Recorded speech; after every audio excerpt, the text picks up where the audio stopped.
So I'm Doyle Williams. I'm a dentist and with Delta Dental Insurance Company. I'm the Chief Dental Officer for Delta Dental. And between us and our subsidiaries, we cover about 15 million lives. 11 to 12 million of those are Medicaid children in 25 different states. And people need to understand there's really only health. And to say you've got oral health or you have overall health or you have good liver health, you know, it's all part of one package. But the mouth is the gateway into the body. And I would say that most dentists couldn't even really tell you what a biofilm is. And in fact, they believe biofilm and plaque on the teeth are the same things. And in dental journals, they almost use those terms interchangeably.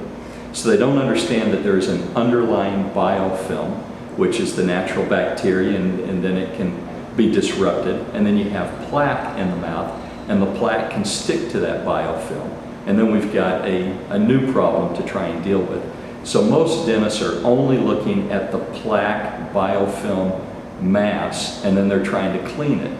The toothbrush is one of the most remarkable things that most people miss, and that is it is a bacteria carrying instrument.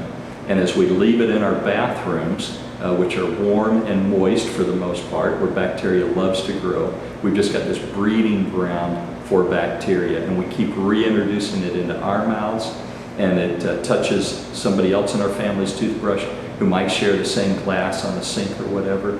And now we've got germs that are being passed one to another, and especially the flu virus and the cold viruses are going to pass naturally this way. And we can prevent that easily by sterilizing our toothbrush. And most Americans, or just most people should know that you can take a plastic toothbrush and throw it in your microwave for 1 minute and it will be sterile. Now all of those bacteria and virus are dead at that point. The dishwashers in our home are so much like an autoclave in the doctor's office or in the hospital. They are almost a perfect sterilizer. So you put your plastic toothbrush or your power toothbrush head into the dishwasher. For the average person, the plaque takes about 24 hours before it can colonize together in such a way that you can't remove it with the toothbrush again. So if you brush your teeth one time in 24 hours, the average person, as long as they're brushing well and they're flossing, that's enough. If you're disabled for some reason, you don't have a lot of dexterity to floss your teeth back and forth, or if your teeth overlap over each other and they're very twisted and crowded, it's very difficult to floss those teeth. And once we get the inflammation process or the teeth that are very crowded, then our gums might not be perfectly scalloped around each tooth and easy to floss. So at that point we may need some other methods.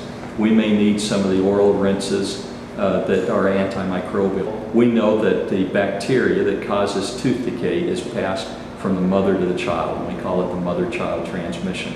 That can be broken. We can have children who are never going to have dental decay.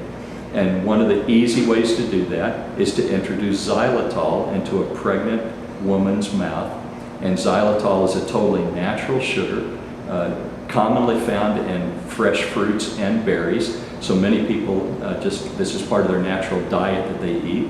But xylitol can be added to chewing gums and toothpaste and mouthwash, many other ways that you can introduce xylitol into your everyday diet, and it will eliminate the acid byproduct of the bacteria, which is the plaque on teeth, which eats the holes, which we call cavities, so it can stop the entire decay process. And that is before I'm going to have a major procedure, and that's typically come as an acute condition. It's a shock to your system. You've just met with a doctor because of an accident or an injury or a new illness, and they're saying you need to be treated for cancer.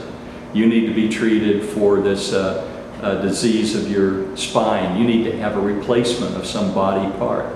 And we just focus on that one body part without realizing that, once again, with this whole body, the bacteria that's coming from our mouths can certainly settle wherever that surgical site is, because that is the easiest place for bacteria to settle. But we've got blood flowing through our vessels at a very high rate.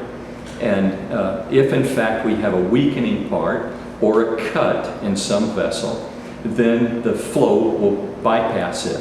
And it's almost like going fishing, and you want to go where the bank has been washed out under you, because the water doesn't flow very fast down there, and that's where the biggest fish are. So by the same token, this bacteria that's coming through your system will tend to go to the weakest part of the artery. So if there's a weakened spot that's outpouched, or if there's a cut in it, then that's where the bacteria is going to settle. And we can cause major complications and death from these surgeries because of the bacteria that's in our mouths. So especially cancer patients, we want to make sure, especially if they're going to be receive radiation around their head and neck, it's going to greatly reduce the blood flow to the teeth and the gums and the surrounding bone around them.